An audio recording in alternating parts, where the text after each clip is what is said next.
Alright, quick video here on my best homemade entrenching tool. This is for metal detecting, and the handle is an old thrift store item I found. This was a carrying rod for hanging clothes in the back seat of a vehicle.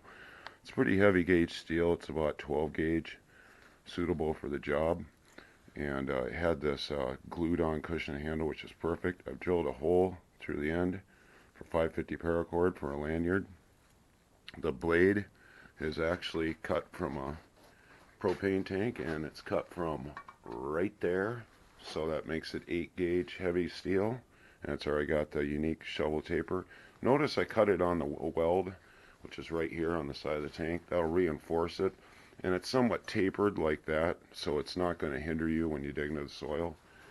All three of the head edges have been ground down to a semi-cutting edge, so in case you hit ruts or anything, you can cut through, or you can even use it to cut brush.